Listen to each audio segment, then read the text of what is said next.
No Donovan Mitchell was a problem. We'll talk about why and how the Cavs lost to the Magic in their first game post All-Star break on a new Locked On Cavs. You are Locked On Cavs, your daily Cleveland Cavaliers podcast.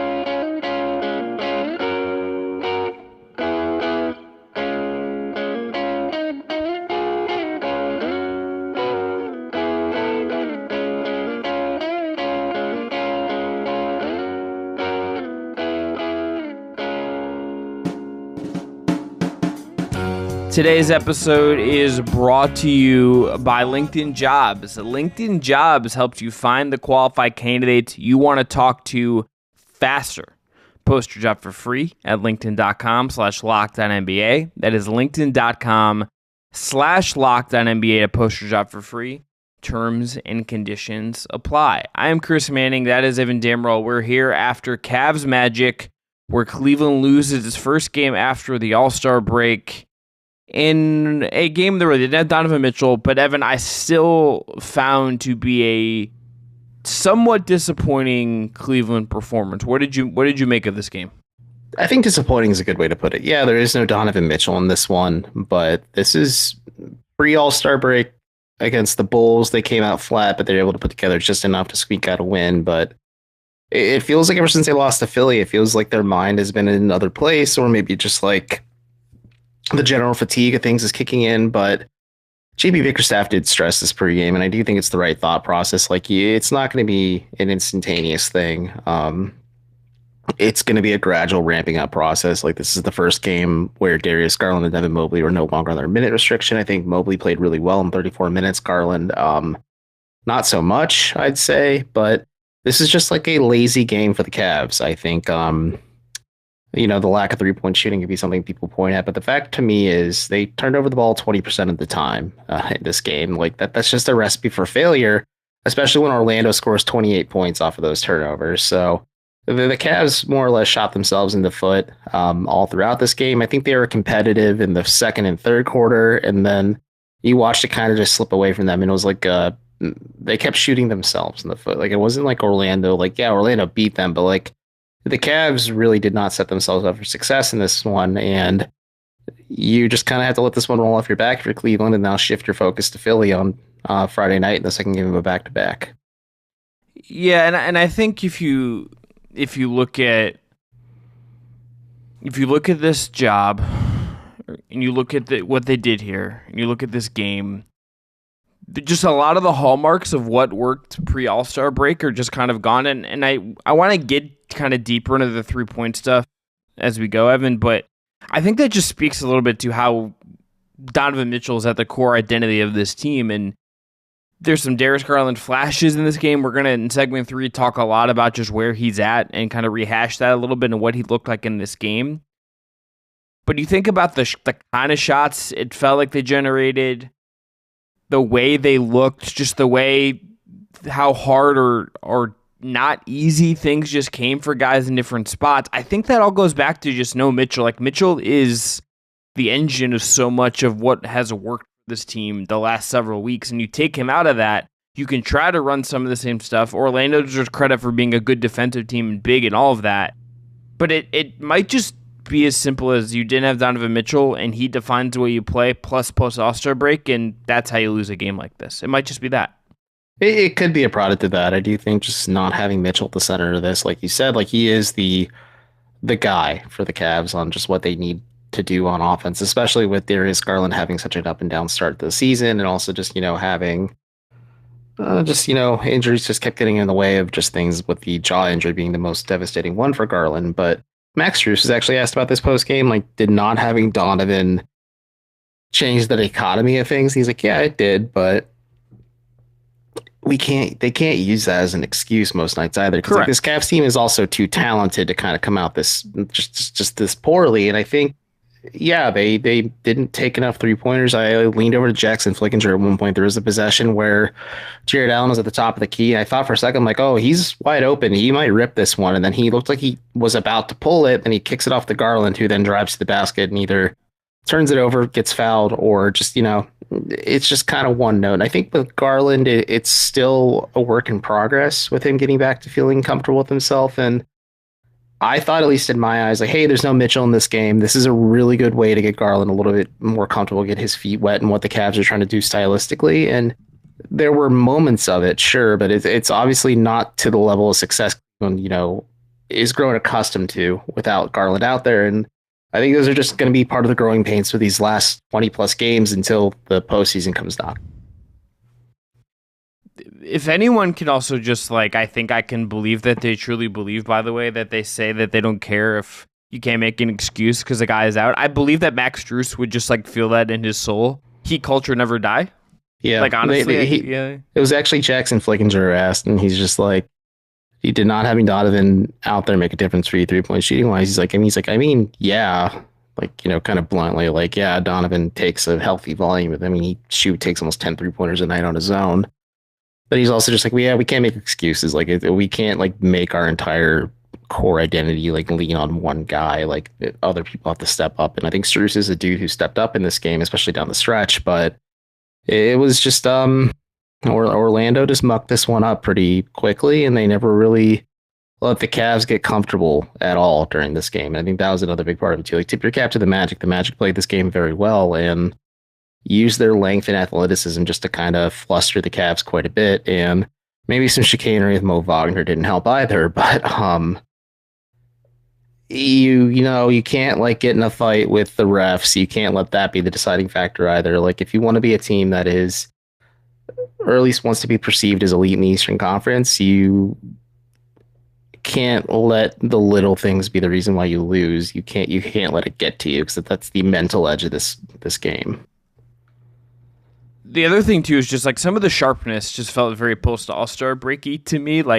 Jared Allen, you mentioned him. He also had a missed dunk in the fourth quarter where Mobley found him in a really great spot under the rim, and he just smashed it on the rim. And it's if one of those things doesn't go your way, okay, that's going to happen. That happens every game. But when 5, 6, 7 of those go against your way, you kind of just end up here. I find this a very boring thing to say about the game, and the 3-point stuff we're going to get to in segment 2 to me is the crux of the interesting part of this game to me, but sometimes you just don't have it, and we'll see if they have it Friday, but they didn't have it here. Yeah, they didn't have it, and that's just the reality of the situation. I don't think that's boring at all. It's just, it's just, it is what it is. There's things that are going on off the court, it's the post All-Star break, fatigue, guys are still trying to get back into shape, physically and mentally, and also it is a momentum stopper too. The Cavs were a little topsy-turvy against Chicago. Maybe their minds were elsewhere heading into that game, but yeah, you could tell there was a little bit of rust after having almost a week off, and the Cavs really, Isaac Okoro said, we only were able to practice twice. There's a little bit of rust and awkwardness that we kind of have to refine out there, and hopefully it's just, sooner instead of later. And I am curious, we will record and talk about the Philly game Friday night going into Saturday. I'm curious to see how they bounce back and respond in this upcoming matchup against the Sixers, because this is a team that ended their winning streak and really took the wind out of their sails last time they met the Sixers. Yeah, and that's a really good shout, because that was the first time we saw this team, I think, feel kind of deflated by a performance in recent memory. All right, after this, 3-point volume, I'm going to give you some numbers, and we'll talk about Mobley and Okoro, because both of them, I think, were bright spots in an otherwise odd game, but that's going to come up after this. Today's episode is brought to you by LinkedIn. When you're hiring for a small business, you want to find quality professionals that are right for your role. That's why you have to check out LinkedIn Jobs. LinkedIn Jobs has the tools to help find the right professionals for your team faster and for free. LinkedIn isn't just another job board. LinkedIn has a vast network of more than 1 billion professionals, which makes it the best place to hire. It gives you access to professionals you can't find anywhere else. They do all of that by making the process easy and intuitive. Hiring is easy when you have that many quality candidates. So easy, in fact, that 86% of small businesses get a qualified candidate within 24 hours. LinkedIn knows that small businesses are wearing so many hats and might not have the time or resources to hire, so they're constantly finding ways to make the process easier. 2.5 million small businesses use LinkedIn for hiring. poster job for free at linkedin.com/LockedOnNBA. That is linkedin.com/LockedOnNBA to post your job for free. Terms and conditions apply. So 3-point volume, Evan, to me is really the story of this game and why the Cavs 3-point volume wasn't where it has been of late. So 32% of the Cavs shots were from three. 22 threes in terms of just the raw number. Only once this year, before this game, had the Cavs taken fewer threes in a game than 22. And if you that was over a month ago in a random win over the Detroit Pistons that I have a hard time frankly, we play the Pistons, I'm not gonna. You can throw that one out of the data sets and everything. That's just like a game you win and you move on and you don't think about it again. But this was just even though they were efficient from three, they were 10 to 22. The fact that they only got up 22 when in recent games before the break, they took 37, 37, 41, 37, 35, 41, 44, 35. The last several weeks, they've just been letting them fly. It has made them better. It has made them more dangerous. It has loosened things up. And I have some theories as to why they couldn't get them up in this game fully, but to me, that's the crux of just why they lose in some ways. It's that they didn't play in the same style I think we've seen them play in the last several weeks, and that has kind of led them to a lot of wins. Yeah, I agree the 3-point shooting was the big part of this. I still just hammer home the point that careless turnovers really did just hamstring the Cavs. Sure, not having Donovan Mitchell takes away a hypothetical 10 3-pointers in this game, but the fact that the Cavs are so careless with the basketball, Jared Allen said, there's a few possessions where he's yeah, I was just careless with it. Darius Garland wasn't. He had 10 assists, 4 turnovers in this game. It's not terrible, but it's also not super careful with the ball either. But you just kind of have to keep working through these growing pains and figure out ways to maybe not shoot yourself in the foot. And I think to me that was the big one, is just they kept being careless with the basketball and giving the Magic opportunities to either widen the lead or just keep themselves in the game in the brief moments the Cavs maybe kind of swung things back in their corner. And if you're trying to find stability and balance without your best player on the floor and Donovan Mitchell, that's just not a recipe for success in my eyes. I think just no Mitchell is also just why this happened to some degree. Darius Garland, we're going to get to, just can't generate, or couldn't in this game, or can't this year, whatever it is, generate the fear in defenses or the respective defenses to open up threes in the same way. He just can't do it in the same way Mitchell can. And all the cutting Strus in particular did was great. All of the stuff they were working on, I thought really, really worked in a lot of ways. But at the same time, it's you take on Mitchell and it's that's kind of you change your whole system without Mitchell. You change your danger level in that case, right? And so it kind of just that happens. There you go. That's kind of just what you have to deal with for a night. And it's probably, he's back Friday, let's say, and that probably gets fixed and it's a 1-game off thing. But I think, again, it's another reminder of just how vital Mitchell's going to be. Yeah, and especially when Darius Garland clearly isn't 100% physically. I think there are glimmers and flashes you notice at the top of the show. There are moments you see yeah, this is the Darius Garland we've grown accustomed to. But then there's also moments he's kind of passive, or at least for me, I think the most, I don't want to say disappointing, but maybe sometimes frustrating thing was, yeah, there's a clear lack of offensive production and scoring because you don't have Donovan Mitchell on the floor. This was a game where I expected Darius Garland to take more than, I believe he took 12 shots. Yeah, he took 12 shots in this game, 6 of 12 from the floor, 3 of 5 from 3-point range. This is a moment where I'm Darius, I need you to be a little bit more selfish when you're trying to score and mitigate the loss of not having Donovan Mitchell and his, nearly 30 points per game on the floor. So you got to find compensation elsewhere. You weren't getting it from Karis LeVert. George Niang was getting picked apart on the bench. Sam Merrill had a 4-point play, and then other than that was kind of one note and bleh. Craig Porter Jr. played for a cup of coffee in the first half. Like the Cavs were kind of hoping somebody would step up, and yeah, Max Strus had like some big hustle plays down the stretch to kind of keep the Cavs competitive. But to me, like, if you want somebody to step up when Donovan Mitchell isn't available, the guy has to be Darius Garland. And maybe it's a comfort thing, maybe it's a physicality thing, because like he looked gassed at points just because like he played more than just 4 to 5 minute bursts that he had during this minute restriction he was under. But there are moments where like I wish Darius was kind of ripping it a little bit more just to kind of like compensate for the lack of his co-star out there. Let's just finish talking about him. We can do Mobley and Okoro in segment 3. I think I agree with you. He just needs to like let it rip. And yet there's times in this game where I watch the way he's creating passes and creating assists for guys and creating good shots for other guys, particularly inside the paint, where I'm like, oh, that looks like the Darius Garland that we know. That looks like a version of the Darius Garland the Cavs need.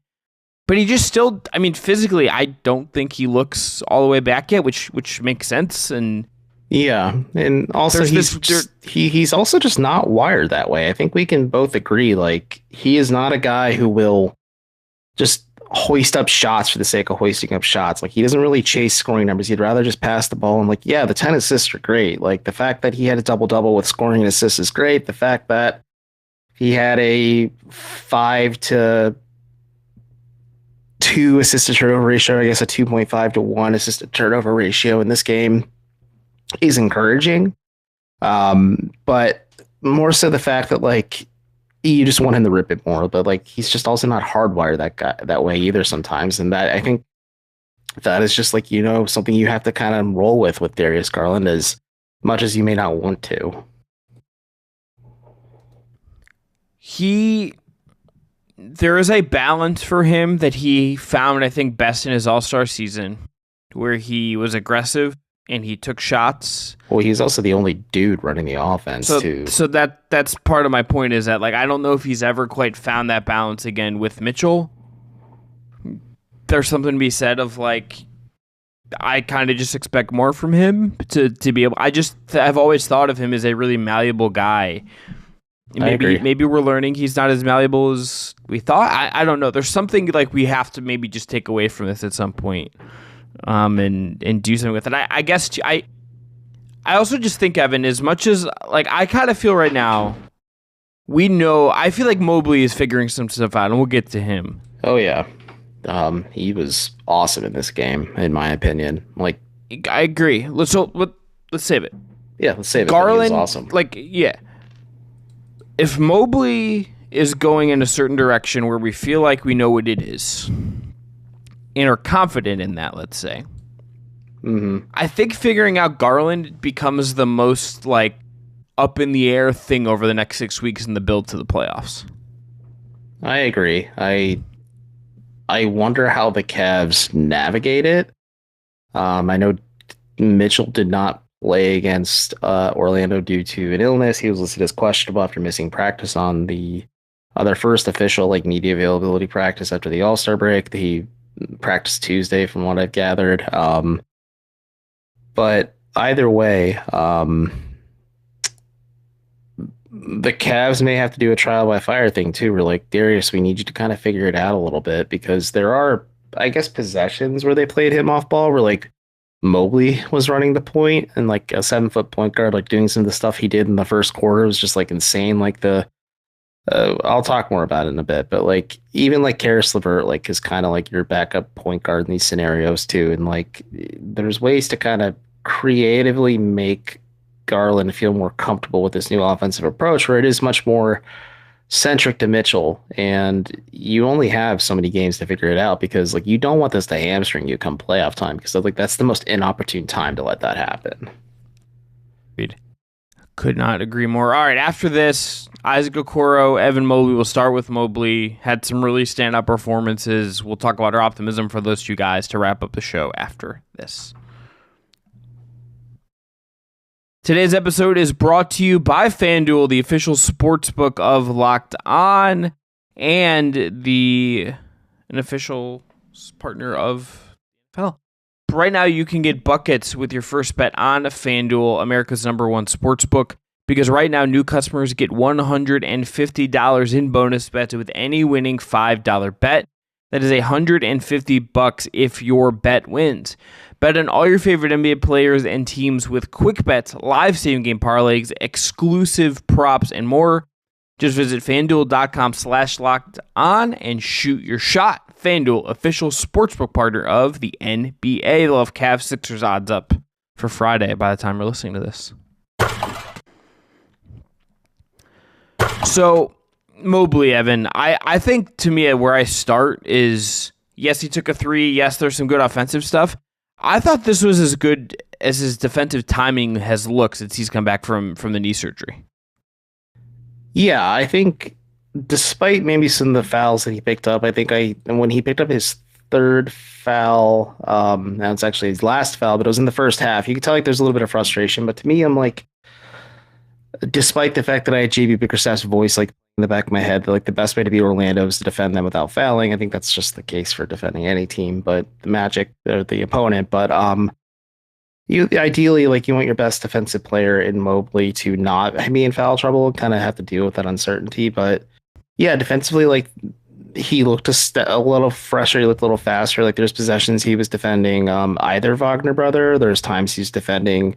I mean, like shutting the water off Paolo Banchero, who was like such an interesting matchup for him at times too, just because like that is a stretchy big man who is also big in terms of just size, like can really bang with Mobley and kind of make him uncomfortable just because Mobley is taller, but he isn't as thick like Banchero is. But like Mobley handled the assignment very well, and you saw Orlando kind of like find ways to mismatch that and like get him Mobley off of him just to make it easier on Banchero too. But yeah, Mobley was all over the floor in this one defensively. Like he stuffed the stat sheet. He had steals, blocks, assists, points, rebounds, and for me at least, like the scoring stuff is just so exciting still. Like the fact that he's bringing the ball up, like I alluded to it in the last segment, but he grabs a defensive rebound, brings the ball up, and then just like drives at the basket, like looks super fluid doing it, and looks like a guard doing it. I'm like, okay, there's a little bit of sauce on this. I'm like, I like this. Like, I want another taste of it. And like, I think we're going to get more of it the more comfortable he gets with it, of course. But you're seeing Mobley just kind of doing the stuff that he was always hyped to be able to do heading into this season. We're finally starting to see it click, whether it's on defense or offense for him. And it's fun to watch. This is budding superstar Evan Mobley. Here's his stat line in 34 minutes in this game. 14 points. 5 of 9 from the field, took 1 3, 4 4 from the line, 8 rebounds, 6 assists against just 1 turnover, 2 steals, 2 block shots, 3 fouls. Maybe you want more shots. This was a pretty evenly dispersed shot game for the Cavs. Yeah. So maybe just force feeding him more would have been cool or whatever, but pretty great two-way game, and this is the kind of guy he's going to be the rest of the year. We're in for something very fun. Evan, let's finish on Isaac Okoro. Yeah, say like two-way games. Like Isaac Okoro had a really good night tonight too. He's just good. Like dude, that circus shot he made. I was just cackled. Like, I thought of you when I saw him. Like he stops on a dime, doesn't fall out of bounds, attacks the basket, does like an up and under circus shot. We watch it go up, down, and then bounce right into the cylinder. And I'm like, yeah, Chris Manning like let out a yelp or some type of noise when he saw that play happen. Yeah. Now that take fouls have been abolished, like that's kind of like my thing. I am wrong about a lot of things. Like I will admit that. Life, basketball, whatever. I'm wrong a lot. That's cool. I was not wrong about Isaac Okoro like being a good basketball player, and I'm feeling extremely vindicated for holding on to my stock options in the Isaac Okoro IPO. Like I'm doing great. Big money Chris using all the big money terms now. But yeah, in 30 minutes, 7 of 9 from the floor, 2 of 4 from 3 is encouraging. The fact that like he's ripping it is helpful. The fact that he has 17 points, 2 rebounds, and assists, 4 fouls, 2 turnovers, like not ideal, obviously, but you take the good at the bad in this one. Like you watch Okoro more and more, and you think back to last year when he was kind of on that hot streak, hits that game winner against Brooklyn, and then has an injury against Houston that just like completely derails things. Then he comes back in the playoffs and just does not look right, does not look comfortable, looks rusty, like was a non-factor and like, you know, just a liability like Ricky Rubio on offense for the Cavs. And this year, like, he is finding his groove, he's finding his confidence again, whether it's starting or off the bench, and he's been consistently bringing it for Cleveland. Like, he's just a lot of fun. And I think maybe the third-year leap doesn't apply to everyone. Maybe if you're drafted in the COVID year, especially when you're like drafted and then training camps 2 weeks after the fact, like you don't really have a summer league or anything to get your feet wet. Maybe, I mean, I'll admit I was wrong. Maybe everyone should just, myself especially, should have been a bit more patient with Okoro and his development. Because the biggest thing is like he's confident, and I think that's all you really can ask for if you're Cleveland is him to be confident and just handle the assignment of defending the best perimeter threat. Like in this one, it was either Gary Harris or Jalen Suggs to start the game. He spent time defending Franz Wagner, Apollo Banchero. Then also defended like Anthony Black and like, you know, a lot of different mismatches and things like that Orlando could kind of exploit. But Okoro was phenomenal in this one. I think offensively, he was better than he usually is defensively, which is something you usually don't say about Okoro most nights. Yeah, absolutely not. He is just locked in as like the 6th or 7th guy in this rotation now. Like, and I think you're going to trust him more than LeVert just because, like, I think LeVert, if he's not making shots for you and maybe Garland starts playing better, Mitchell plays better, there's just less of a role for LeVert to be LeVert. There's just a lot of room for Okoro to be the best Okoro. And I think if you just, Evan, you look at the minutes in this game. Actually, I wanted to talk about this before we wrapped up. Like, they more or less went 9 deep in this game. And, like, the minute distribution was interesting because this is something we talked about exiting the All-Star break. But go ahead. Where are you going with this? Yeah. The one is like, so like Niang only plays 15 and change. Dean Wade plays just a little under 13. You get Sam Merrill for almost 12.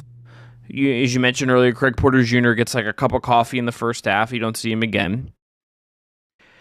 And then Mobley plays 34, Okoro plays 30, Allen plays 34, Garland plays 37, Strus plays 33.